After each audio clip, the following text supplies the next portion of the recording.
உறவுகளுக்கு வணக்கம். நரேந்திர மோடி அவர்களை பற்றி தவறான கருத்து பதிவிட்டதால் 3 அமைச்சர்களை நீக்கம் பண்ணியிருக்காங்க. அதை பற்றி தான் நம்ம இன்றைக்கி வீடியோவில் பார்க்க போகிறோம். இது வரைக்கும் நம்ம சேனலை சப்ஸ்கிரைப் பண்ணாதுங்க, சப்ஸ்கிரைப் பண்ணுங்கள். அப்படியே இந்த பக்கத்தில் இருக்க பில் பண்ணி அழுத்திடுங்க. வாங்க வீடியோக்குள்ளே போடலாம்.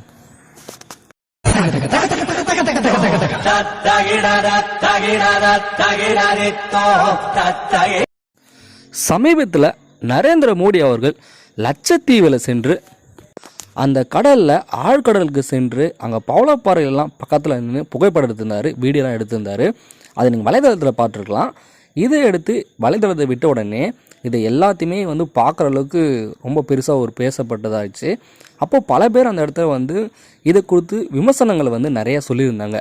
அதை குறிப்பிட்டு சொல்லப்போனால் இதை ஒரு பெரிய சாதனை போல் பல பேரும் இது ஒரு தேவையில்லாத ஒரு செயல் அப்படின்ற கிண்டல் பண்ணுற விதமாக பல பேரும் தங்களுடைய கருத்துக்களை பதிவு செஞ்சாங்க. ஏன்னா இந்த நேரத்தில் இது தேவையில்லாத வேலைன்னும் மோடியை பிடிச்சவங்க பல பேர் சேர்ந்து இது ஒரு சாதனை நிகழ்வாகவும் பார்க்கப்படுது. சரி, இது எங்கே இவ்வளோ பெரிய பிரச்சனை ஆயிடுச்சு அப்படின்னு சொல்லி பார்த்தீங்கன்னா, மாலத்தீவில் அமைச்சர் ஒருவர் என்ன பண்ணாருன்னா, இந்த வீடியோவை எடுத்து போட்டு உயிர்காக்கும் உடையணிந்திருக்கும் நரேந்திர மோடி இஸ்ரேலோட ஒரு கைக்கூலி அப்படின்னு சொல்லியிருக்காரு. ஏன்னா இஸ்ரேல் என்ன சொல்லுதோ அதுக்கு தகுந்த மாதிரி தான் உலக நாடுகள் பல நாடுகள் தலையாட்டுதுன்னும், அதில் மோடியும் விதிவிலக்கல்ல, மோடியும் இஸ்ரேலோட ஒரு கைப்பாவதான்னு சொல்லிட்டோம். இஸ்ரேல் என்ன சொல்லுதோ அதுக்கு தலையாட்டுவார். இஸ்ரேல் சரின்னு சொன்னால் இவரும் சரி சொல்லுவார், இஸ்ரேல் தவறுன்னு சொன்னால் இவரும் தவறுன்னு சொல்லுவார். இஸ்ரேல் விவகாரங்களில் இவர் சுயமாக முடிவெடுக்கலன்னும், இஸ்ரேல் என்ன சொல்லுதோ அதையே இவர் தலையாட்டுறதாகவும், இஸ்ரேலுக்கு எப்போதுமே சாதகமாக இருக்கிறதாகவும், இஸ்ரேல் சொல்கிறதெல்லாம் செஞ்சு முடிக்கிற ஒரு கருவியாக தான் இவர் இருக்கிறாரு அப்படின்னு சொல்கிற விதமாக இஸ்ரேலோட கைப்பாவை தான் நரேந்திர மோடின்னு சொல்லிட்டு பதிவு போட்டிருந்தார்.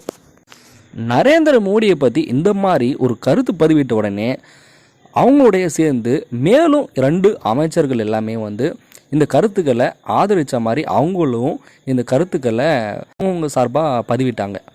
சரி, ஆதரவு அப்படின்னா எதிர்ப்பு ஒன்று இருக்குங்கள, இவங்க 3 பேர் தான் இந்த ஒரு வேலை செஞ்சாங்க. ஆனால் இதை எதிர்த்து அந்த மாலத்தீவோட முன்னாள் அதிபர் எல்லாமே சேர்ந்து இது ஒரு மிகப்பெரிய ஒரு தவறான செயல் அப்படின்னு சொல்லிட்டோம்.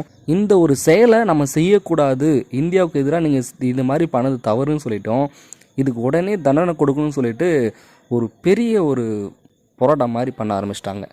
இதை கேட்ட உடனே மாலத்தீவு அரசும் என்னடா இப்படி பண்ணிட்டாங்கன்னு சொல்லிட்டு யோசிச்சிருந்தாங்க.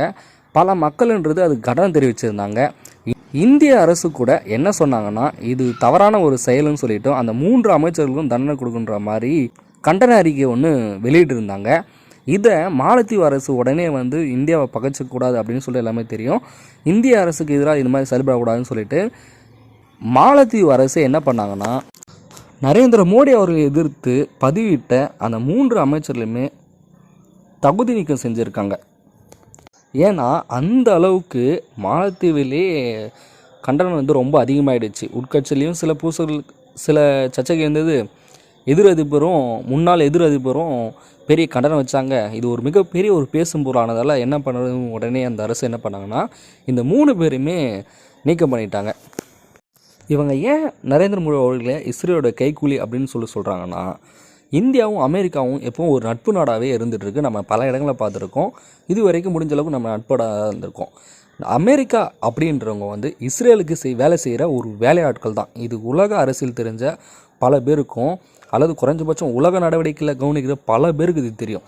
அமெரிக்கா அப்படின்ற நாடு இஸ்ரேலுக்கு ஒரு ஜால்ரா தட்டுற நாடாவோ அல்லது இஸ்ரேல் சொல்கிற வேலையை செஞ்சு முடிக்கிற ஒரு வேலையாளாவோ தான் அமெரிக்கான்றது இருக்கும். நீங்கள் நல்லா ஒத்து பார்த்தா தெரியும்.